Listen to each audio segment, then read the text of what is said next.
Apollo's POV. Okay, I'll be there next week. Wika ko sa tumawag sa akin sa kabilang linya. Apollo, busy ka na naman. Di mo ba gustong kausapin man lang si Sam? Wika naman ni Tita Laura. Si Mayora, tita ko, kapatid siya ng mommy ko. My mom is in coma for a long time. Simula ng gabing na coma siya. Sinisi ko ng sarili ko hanggang ngayon. Sinisisi ko pa rin ang sarili ko. Tita, sambit ko habang seryosong nakatingin sa kanya. Sa mga tingin ko pa lang na ganito, alam niya ng sagot. Okay, fine. But next time, i-date mo naman si Samantha. Wika naman niya sa akin. Umiti naman si Sam sa akin. Samantha is one of my closest friends noong mga panahong lugmok ako. Nandyan siya kaya hindi ko natatanggihan si Tita Laura ano mang sabihin niyang gagawin ko para masuklian ko ang kabaitan ni Sam. Tita, if I have time na lang, you know I'm too busy. Sambit ko sabay alis sa loob ng kwarto ko. I hate women who wants men only for money. I want a woman like my mother and that woman whom I step for one night. Bumuntong hininga ako dahil hindi ko alam anong gagawin ko just to find my soulmate. Nagtungo ako sa parking lot dahil may interview ako sa media tungkol sa business ko, ang Adams Corporation. Ang pinakamalaking company dito sa Pilipinas, kaya lagi akong busy sa trabaho ko. I am workaholic, kaya wala akong time sa mga love life na yan. I don't care if they see me as a rude, young, successful business owner of the country. Ang importante, I am a successful business owner. Sir, ang schedule mo ngayon from 9:30 to 5 p.m. Sambit ng sekretary ko. Okay, and call my personal assistant in the mansion. Sambit ko habang di nakatingin sa sekretary ko na pinili ng kaibigan kong si Liam. Sir, akala ko ba ako na rin magiging assistant niyo? Sambit niya kaya napangat ako ng ulo, tumingin sa kanyang may galit na tingin. You never reached the qualification of being my assistant, right? Malamig kong sambit habang nakatingin ng masama sa sekretary ko. I'm sorry, sir. Yan na lang na isambit niya habang naiiyak na. Agad-agad siyang nagmamadaling umalis. Sinara ang pinto at nag-focus ako sa sasabihin ko mamaya. Patapos ang ilang minuto, pumasok ulit ang sekretary ko. Namumula ang mata niya at wala naman akong pakialam sa kadramahan niya. You did what I said, right? Sambit ko habang nakataas ang kilay ko sa kanya. Tango lang na isagot niya sa akin habang nakayuko lamang siya. Okay, you're fired. Sambit ko habang nakatingin sa mata niya ng diretsyo at walang emosyong nakatingin sa kanya. Sir, please maawa po kayo sa akin. I really need this job. Please po. I'm sorry po kung anong nagawa ko sa inyo. Sambit niya at sakto bumukas ang pinto. Tsaka nilawa ang dalawang katulong ko. Hindi ko alam bakit wala silang mga good manners. Hindi man lang kumatok sa pinto. Kaya hindi ko na sila pinansin. Okay, you can stay. But don't cry in just a little insult. You're too weak to become my secretary. I just tested you. Wika ako at sumenyas na umalis na muna siya. Tumingin ako sa mga personal mate ko na nandito. Bihis na bihis at para bang party ang pupuntahan namin. Kaya naman kumunot ang noo ko. We're not going to a party. Hindi ba kayo na-inform? Sambit ko habang nakatingin na malamig sa kanilang dalawa. It's too much ba? Tanong ng kulot na babaeng nakakulay pulang dress. Paki mo ba sa amin? You will just stare in our outfit. Wala akong pakialam kung magagalit ka. Sambit naman na nakakulay itim na dress ng babae. I do not tolerate someone na inuunsulto ako. And I hate women who talk to me like this. She's so bossy. You know, miss, you're fired and I don't want to see your face again. Sambit ko habang galit na nakatingin sa kanya. Umisi lang siya bilang tugon sa akin. Really? Sa tingin mo, aalis ako? Sambit niya naman at naupo na sa harap ko. Really? I can do that to you. I can fire you whenever I want dahil ako ang boss dito and I am the president of the company. Sambit ko naman habang nakangisi sa kanya. Agad naman siyang hinila ng kasama niya at parang may pinag-uusapan pa silang dalawa. Nagbubulong-bulungan naman sila at maya-maya pa ay humarap din silang dalawa sa akin.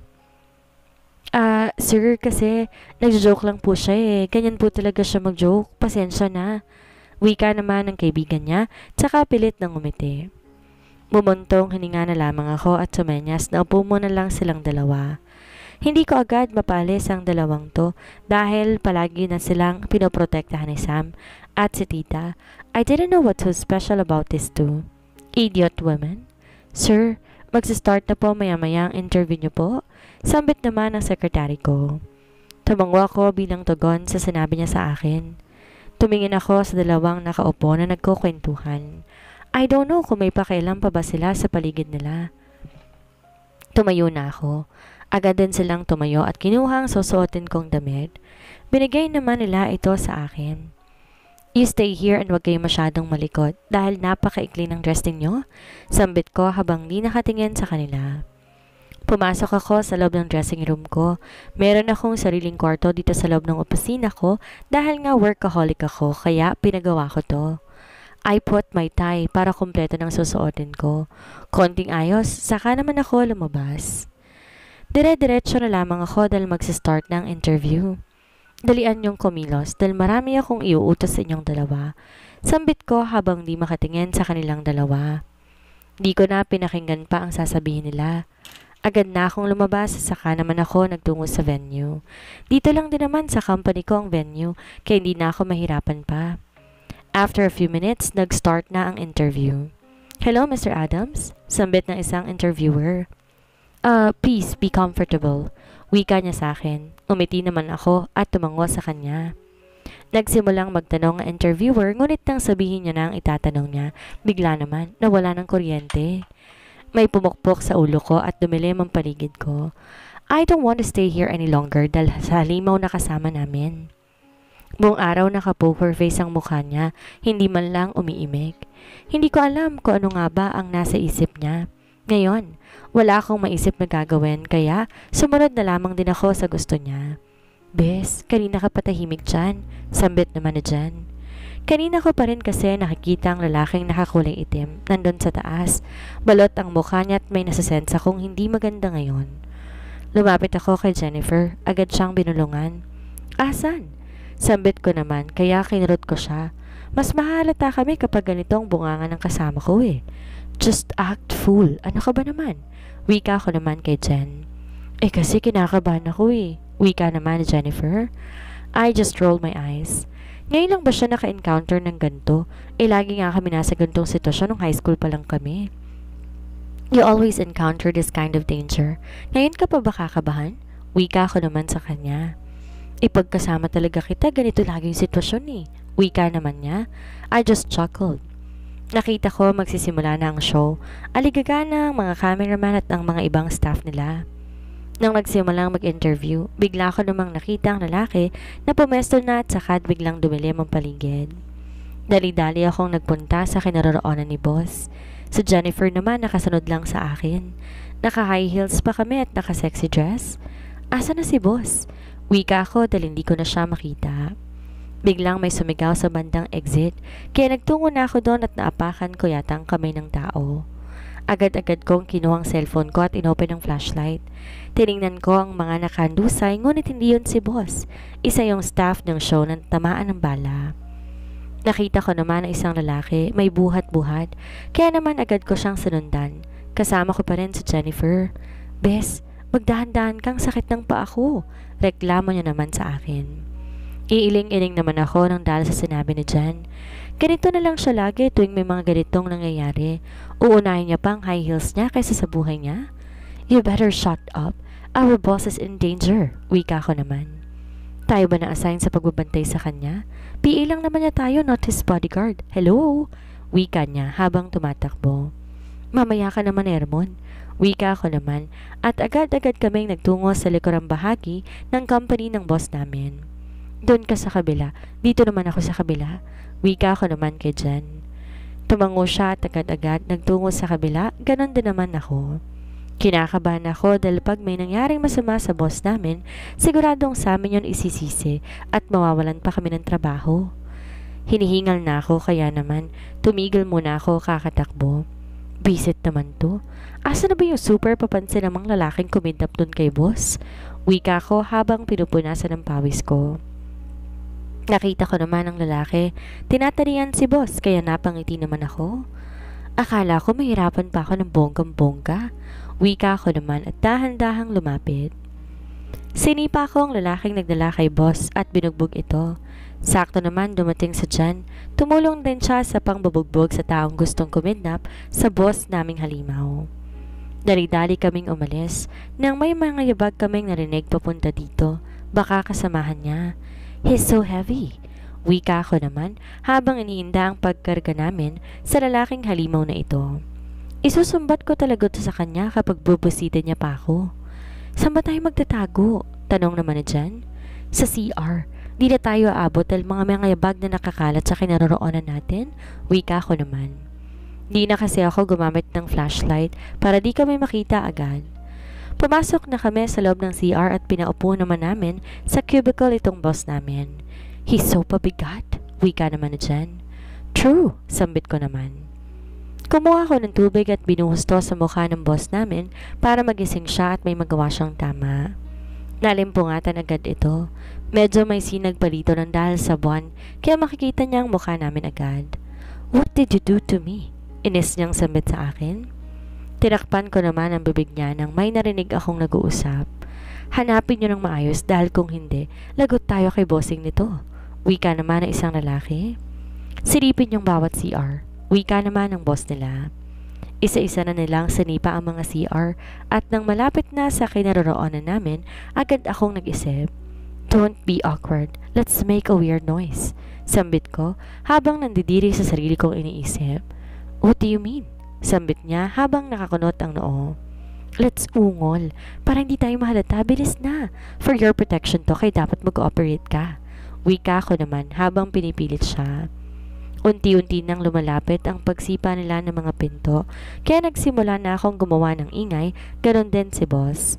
Honey, faster! Sambit ko habang nandidiri sa mga sinasabi ko. Oh baby, you're so tight. Wika naman niya. Di ko man masyadong naaaninag pero alam ko namumula na siya. Shit! Dinig kong sambit ng lalaki habang natatawa. Sa Jennifer naman pinipigilan din ang tawa. Ginagawa kong ingay na yon pero binibigyan ko siya na masamang tingin. Tara na nga, ipagpatuloy niya lang yan. Humayo kayo at magpakarami. Sambit pa ng lalaki habang natatawa. Kiniyom ko ang mga kamao ko dahil sa ginawa ko. Nakakahiya, I stopped dahil unti-unti nang magiging matiwasay ang paligid. Di na ako makatingin diretso sa boss ko at siya naman nakatingin sa akin na para bang merong mali sa akin. Anong tinitingin-tingin mo dyan? Sambit ko naman kay boss habang nakataas ang kilay. Di ko alam ganun ka pala kagaling umungol. Sambit niya habang natatawa. I just rolled my eyes. Ginawa ko lang yon to save you.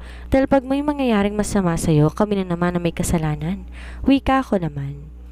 Nauna na akong lumabas ng dahan-dahan at sumunod naman sila sa akin. Saktong paglabas nila, bumalik na rin ang kuryente. Nakahinga ako na maluwag na makita kong safe kami. Inayos ko muna ang itsura ko, ganun din naman silang dalawa. Umuwi na muna tayo, it's not safe here anymore. Wika naman ng boss namin. Tumango ako bilang tugon sa sinabi niya sa amin. Lumabas muna kami sa pinagtataguan namin at tumiretso na sa ground floor. Pumasok na kami sa loob ng kotse at dali-dali na kaming nagtungo papunta sa mansyon. It was a crazy night but it's full of mastery. Apollo's POV. Okay, I'll be there next week. Wika ko sa tumawag sa akin sa kabilang linya. Apollo, busy ka na naman. Di mo ba gustong kausapin man lang si Sam? Wika naman ni Tita Laura. Si Mayora, tita ko, kapatid siya ng mommy ko. My mom is in coma for a long time. Simula ng gabing na coma siya. Sinisi ko ng sarili ko hanggang ngayon. Sinisisi ko pa rin ang sarili ko. Tita, sambit ko habang seryosong nakatingin sa kanya. Sa mga tingin ko pa lang na ganito, alam niya ng sagot. Okay, fine. But next time, i-date mo naman si Samantha. Wika naman niya sa akin. Umiti naman si Sam sa akin. Samantha is one of my closest friends noong mga panahong lugmok ako. Nandyan siya kaya hindi ko natatanggihan si Tita Laura. Ano bang sabihin niyang gagawin ko para masuklian ko ang kabaitan ni Sam. Tita, if I have time na lang, you know I'm too busy. Sambit ko sabay alis sa loob ng kwarto ko. I hate women who wants men only for money. I want a woman like my mother and that woman whom I step for one night. Bumuntong hininga ako dahil hindi ko alam anong gagawin ko just to find my soulmate. Nagtungo ako sa parking lot dahil may interview ako sa media tungkol sa business ko, ang Adams Corporation. Ang pinakamalaking company dito sa Pilipinas, kaya lagi akong busy sa trabaho ko. I am workaholic, kaya wala akong time sa mga love life na yan. I don't care if they see me as a rude, young, successful business owner of the country. Ang importante, I am a successful business owner. Sir, Ang schedule mo ngayon from 9:30 to 5 p.m. Sambit ng sekretary ko. Okay, and call my personal assistant in the mansion. Sambit ko habang di nakatingin sa sekretary ko na pinili ng kaibigan kong si Liam. Sir, akala ko ba ako na rin magiging assistant niyo? Sambit niya kaya napangat ako ng ulo, tumingin sa kanyang may galit na tingin. You never reached the qualification of being my assistant, right? Malamig kong sambit habang nakatingin ng masama sa sekretary ko. I'm sorry, sir. Yan na lang na isambit niya habang naiiyak na. Agad-agad siyang nagmamadaling umalis. Sinara ang pinto at nag-focus ako sa sasabihin ko mamaya. Patapos ang ilang minuto, pumasok ulit ang sekretary ko. Namumula ang mata niya at wala naman akong pakialam sa kadramahan niya. You did what I said, right? Sambit ko habang nakataas ang kilay ko sa kanya. Tango lang na isagot niya sa akin habang nakayuko lamang siya. Okay, you're fired. Sambit ko habang nakatingin sa mata niya ng diretsyo at walang emosyong nakatingin sa kanya. Sir, please maawa po kayo sa akin. I really need this job. Please po, I'm sorry po kung anong mga nagawa ko sa inyo. Sambit niya at sakto bumukas ang pinto. Tsaka nilawa ang dalawang katulong ko.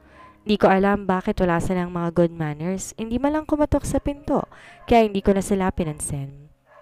Okay, you can stay. But don't cry in just a little insult. You're too weak to become my secretary. I just tested you. Wika ako at tumenyas na umalis na muna siya. Tumingin ako sa mga personal maid ko na nandito. Bihis na bihis at para bang party ang pupuntahan namin. Kaya naman kumunot ang noo ko. We're not going to a party. Hindi ba kayo na-inform? Sambit ko habang nakatingin na malamig sa kanilang dalawa. It's too much ba? Tanong ng kulot na babaeng nakakulay pulang dress. Paki mo ba sa amin? You will just stare in our outfit. Wala akong pakialam kung magagalit ka. Sambit naman na nakakulay itim na dress ng babae. I do not tolerate someone na inuunsulto ako. And I hate women who talk to me like this. She's so bossy. You know, miss, you're fired and I don't want to see your face again. Sambit ko habang galit na nakatingin sa kanya. Umisi lang siya bilang tugon sa akin. Really? Sa tingin mo, aalis ako? Sambit niya naman at naupo na sa harap ko. Really? I can do that to you. I can fire you whenever I want dahil ako ang boss dito and I am the president of the company. Sambit ko naman habang nakangisi sa kanya. Agad naman siyang hinila ng kasama niya at parang may pinag-uusapan pa silang dalawa. Nagbubulong-bulungan naman sila at maya-maya pa ay humarap din silang dalawa sa akin. Sir, kasi nagjo-joke lang po siya eh. Ganyan po talaga siya mag-joke. Pasensya na. Wika naman ng kaibigan niya, tsaka pilit ng umiti. Bumuntong hininga na lamang ako at sumenyas na upo muna lang silang dalawa. Hindi ko agad mapalis ang dalawang to dahil palagi na silang pinoprotektahan ni Sam at si Tita. I didn't know what's so special about these two. Idiot women. Sir, magsistart na po maya-maya ang interview niyo po. Sambit naman ang sekretary ko. Tumango ako bilang tugon sa sinabi niya sa akin. Tumingin ako sa dalawang nakaupo na nagkukwentuhan. I don't know kung may pakialam pa ba sila sa paligid nila. Tumayo na ako. Agad din silang tumayo at kinuha ang susuotin kong damit. Binigay naman nila ito sa akin. You stay here and wag kayo masyadong malikot dahil napakaikli ng dress ninyo. Sambit ko habang di nakatingin sa kanila. Pumasok ako sa loob ng dressing room ko. Meron akong sariling kwarto dito sa loob ng opisina ko dahil nga workaholic ako kaya pinagawa ko to. I put my tie para kumpleto ng susuotin ko. Konting ayos, saka naman ako lumabas. Dire-diretso na lamang ako dahil magsistart ng interview. Dalian niyong kumilos dahil marami akong iuutos sa inyong dalawa. Sambit ko habang di makatingin sa kanilang dalawa. Di ko na pinakinggan pa ang sasabihin nila. Agad na akong lumabas, saka naman ako nagtungo sa venue. Dito lang din naman sa company ko ang venue, kaya hindi na ako mahirapan pa. After a few minutes, nag-start na ang interview. Hello, Mr. Adams? Sambit ng isang interviewer. Please be comfortable. Wika niya sa akin. Umiti naman ako at tumango sa kanya. Nagsimulang magtanong ang interviewer, ngunit nang sabihin niya na ang itatanong niya, bigla naman nawala ng kuryente. May pumukpok sa ulo ko at dumilim ang paligid ko. I don't want to stay here any longer dahil sa halimaw na kasama namin. Buong araw naka-poker face ang mukha niya, hindi man lang umiimik. Hindi ko alam kung ano nga ba ang nasa isip niya. Ngayon, wala akong maisip na gagawin kaya sumunod na lamang din ako sa gusto niya. Bes, kanina ka patahimik dyan. Sambit naman na dyan. Kanina ko pa rin kasi nakikita ang lalaking nakakulay itim nandun sa taas.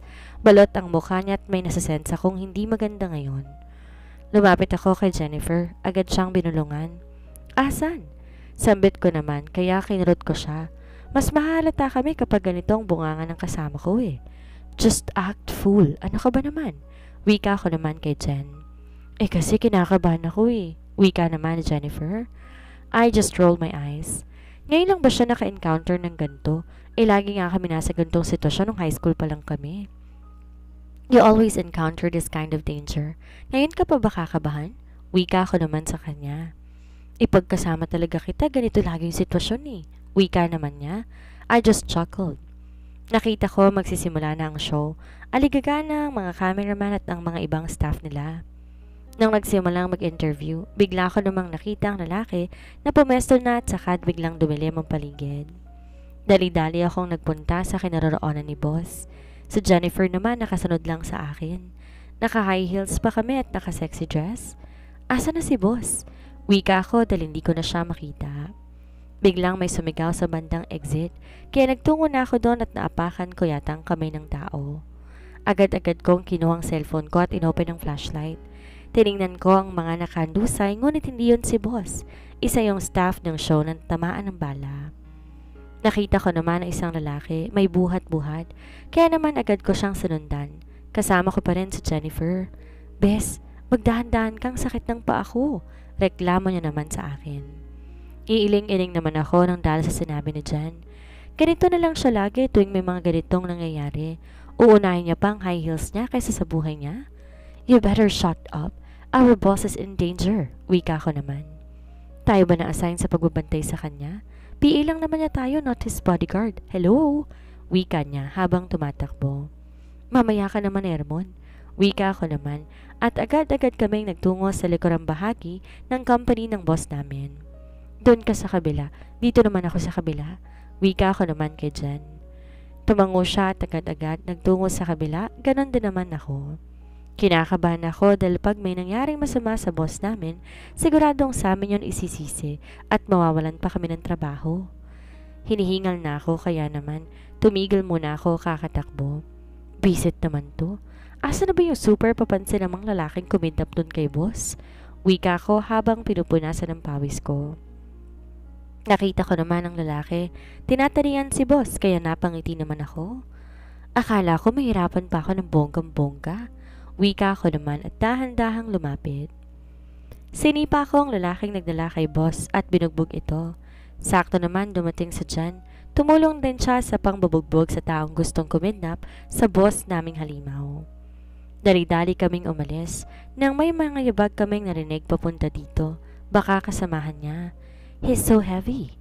Wika ko naman habang iniinda ang pagkarga namin sa lalaking halimaw na ito. Isusumbat ko talaga ito sa kanya kapag bubusitin niya pa ako. Saan ba tayo magtatago? Tanong naman ni Jen. Sa CR. Di na tayo aabot dahil mga yabag na nakakalat sa kinaroroonan natin. Wika ko naman. Di na kasi ako gumamit ng flashlight para di kami makita agad. Pumasok na kami sa loob ng CR at pinaupo naman namin sa cubicle itong boss namin. He's so pabigat. Wika naman ni Jen. True, sambit ko naman. Kumuha ko ng tubig at binuhusto sa mukha ng boss namin para magising siya at may magawa siyang tama. Nalimpungatan agad ito. Medyo may sinag pa dito ng dahil sa buwan kaya makikita niya ang mukha namin agad. What did you do to me? Inis niyang sambit sa akin. Tinakpan ko naman ang bibig niya nang may narinig akong nag-uusap. Hanapin niyo ng maayos dahil kung hindi, lagot tayo kay bossing nito. Wika naman ng isang lalaki. Silipin yung bawat CR. Wika naman ng boss nila. Isa-isa na nilang sinipa ang mga CR at nang malapit na sa kinaroroonan namin, agad akong nag-isip. Don't be awkward. Let's make a weird noise. Sambit ko habang nandidiri sa sarili kong iniisip. What do you mean? Sambit niya habang nakakunot ang noo. Let's ungol. Para hindi tayo mahalata, bilis na. For your protection to, kaya dapat mag-ooperate ka. Wika ko naman habang pinipilit siya. Unti-unti nang lumalapit ang pagsipa nila ng mga pinto, kaya nagsimula na akong gumawa ng ingay, ganon din si boss. Honey, faster! Sambit ko habang nandidiri sa mga sinasabi ko. Oh baby, you're so tight. Wika naman niya. Di ko man masyadong naaaninag pero alam ko namumula na siya. Shit! Dinig kong sambit ng lalaki habang natatawa. Sa Jennifer naman pinipigilan din ang tawa. Ginagawa kong ingay na yon pero binibigyan ko siya ng masamang tingin. Tara na nga, ipagpatuloy niyo lang yan. Humayo kayo't magpakarami. Sambit pa ng lalaki habang natatawa. Kiniyom ko ang mga kamao ko dahil sa ginawa ko. Nakakahiya, I stopped dahil unti-unti nang magiging matiwasay ang paligid. Di na ako makatingin diretso sa boss ko at siya naman nakatingin sa akin na para bang merong mali sa akin. Anong tinitingin-tingin mo dyan? Sambit ko naman kay boss habang nakataas ang kilay. Di ko alam ganun ka pala kagaling umungol. Sambit niya habang natatawa. I just rolled my eyes. Ginawa ko lang yon to save you. Dahil pag may mangyayaring masama sa'yo, kami na naman na may kasalanan. Wika ko naman. Nauna na akong lumabas ng dahan-dahan at sumunod naman sila sa akin. Saktong paglabas nila, bumalik na rin ang kuryente. Nakahinga ako na malawag na makita kong safe kami. Inayos ko muna ang itsura ko, ganun din naman silang dalawa. Umuwi na muna tayo, it's not safe here anymore. Wika naman ng boss namin. Tumango ako bilang tugon sa sinabi niya sa amin. Lumabas muna kami sa pinagtataguan namin at tumiretso na sa ground floor. Pumasok na kami sa loob ng kotse at dali-dali na kaming nagtungo papunta sa mansyon. It was a crazy night but it's full of mastery.